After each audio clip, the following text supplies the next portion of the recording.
Just as a current events note, the training took place across the street from Gaddafi's mosque in Uganda. And this is the website if you want to learn more. The website is intentionally simple, by the way, due to bandwidth issues in Uganda. The website is really a tool to connect the coaches who are already kind of part of the network with other coaches and to facilitate friendly matches and communication and the sharing of ideas. To close, I'd like to say thank you to several people and organizations. First of all, the SportsUnited division of the State Department has funded this all. I'm not allowed to disclose the dollar figure, but it's substantial and necessary to do something on this scale, and I think we really appreciate this, and I think I can speak for Diane and Lisa and Stacy and Mike, now Ayana, that this is really, really an honor to serve our country in this way. Also to Chris, who not only sent me the email, the link to the funding opportunity, but took me seriously during the grant writing process, whereas there was others who were proactively unhelpful during the process. And I really, really can't say thank you enough for that. Really, it would be an understatement to say it changed the course of my life, because Texas Tech was looking for somebody to help internationalize the program.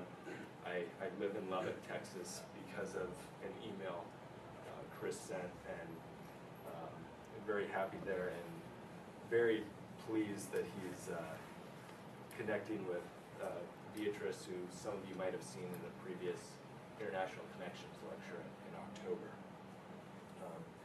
And Dr. Wiese-Bjornstal, who has run we've run the grant together, and this part is a lot of fun. This part is tremendous. The running of a grant is not, in and of itself, an exciting endeavor, and I can't thank you enough for putting up with this. And then Stacy, who was carefully chosen, probably for two reasons. She invited me to Thanksgiving, my first year here as a graduate student, which said a lot about her. And she's somebody who speaks clearly and provides, I knew she would provide clear answers to our Ugandan participants about training, rather than doing what we sometimes as academics do. Well, on one hand, on another hand, and you're left with nothing. And then Lisa, who came to Uganda with me, I think the third trip, and I think did extraordinary things for girls football, just the power of her example. I don't think she really ever talked about girls playing football. She just put a ball down and showed people around the community who kind of walk over wondering what this white woman was doing. And people would kind of laugh for a couple of minutes and then go away changed, because no longer could anyone say, well, girls really aren't talented in football or so on. If you saw her kick a ball, you would feel the same way if you already don't. Then the Tucker Center. And this is a story of success coming out of failure.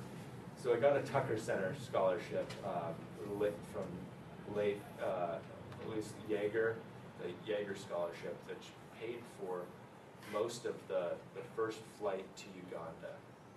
And I went there to kind of replicate part of my dissertation research, which I was completely misinformed by a contact at the time. If I knew any one of these people, I would have had the, I think, correct information.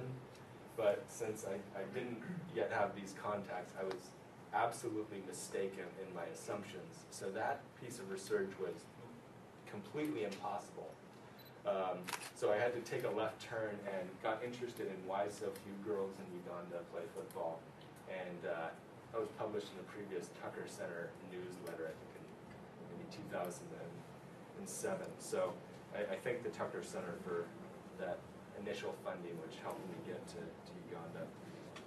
And then FUFA, Stone has many titles, and he's more interested in sharing ideas than letting you know all of his leadership positions, but he is the vice president with the Federation of Uganda Football Associations. And so if you would extend our appreciation to Edgar and TD and Lawrence and everyone in the administration, we would appreciate that. You know, I think Stone has influenced many, many people because he's been discovered by Stephen Covey, 7 Habits of Highly Effective People. The 8th Habit book is based on Stone and what Stephen Covey learned from Stone. And so part of Stone's, the breadth of his influence is due to Stephen Covey recognizing his talent. I like to think I rediscovered Stone, and I think I'm more proud of spreading his influence than I am of receiving a PhD. I really am. If I did nothing else but just share Stone with more people, I think I would have made my contribution. And now each of our participants, I think they've been discovered by the outside world. We were joking the other day how at the source of the Nile there's a monument to the European guy who discovered the source of the Nile. Where these ones have, you know, there were, of course, Ugandans there who lived there, never thought of discovering it. So we're happy that each of you now have friends in America, and your, I think, influence and friendships will spread. And thank you to everyone who came today. Just want to end by saying, I hope you understand the importance of relationships in all of this. That's why the introduction was about people and relationships with those people. One of the things that amazed me in Uganda is that organizations are incredibly wasteful and usually fail for a number of reasons: corruption, mismanagement, poor leadership. But good ideas spread very, very quickly in Uganda. So somebody has selling some food item on the street. If they're making money, you'll see 3 or 4 people next to them the next week selling that same food item. And then you go up into a different part of the country and you see that food item sold there maybe next month.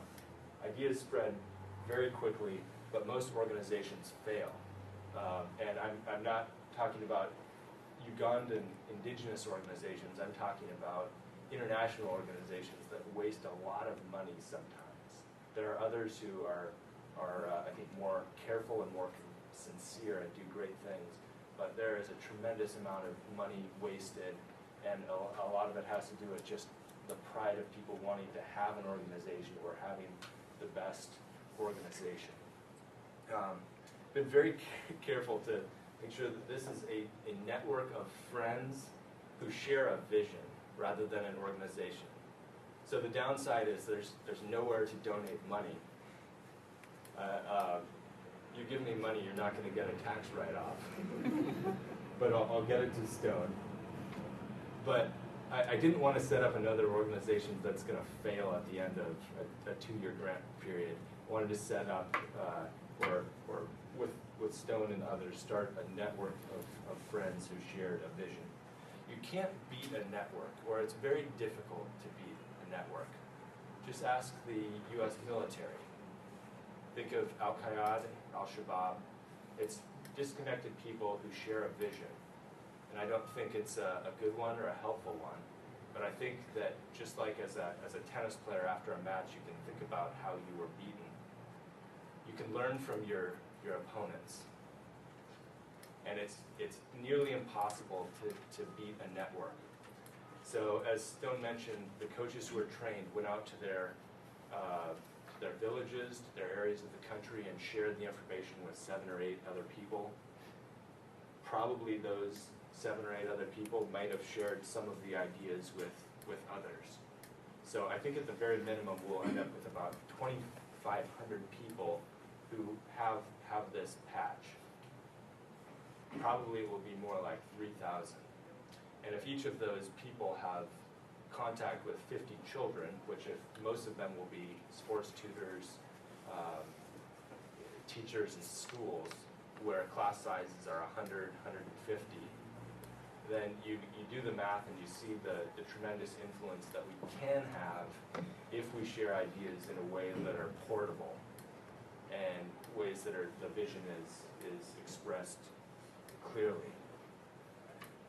And with all of these relationships, I think that the coach-athlete relationship is the most important. So all of these adults who receive some sort of training and have contact with the kids, that end relationship between those adults and the children is the most important one. You think about the coach-player relationship, and with the exception of a parent-child relationship, there's really no relationship that potentially can be as influential. Now, if you think about the difference between a teacher and a student, where in some ways there's an adversarial aspect to that. I'm going to grade you. Right? If you think about the coach-player relationship, on the other hand, you're literally on the same team as your players. And that happens on the field, and for great coaches, that happens off the field as well. So that's kind of the end idea that we're trying to get at. And I think people like Martin especially, I think, will be a tremendous evangelist for this idea.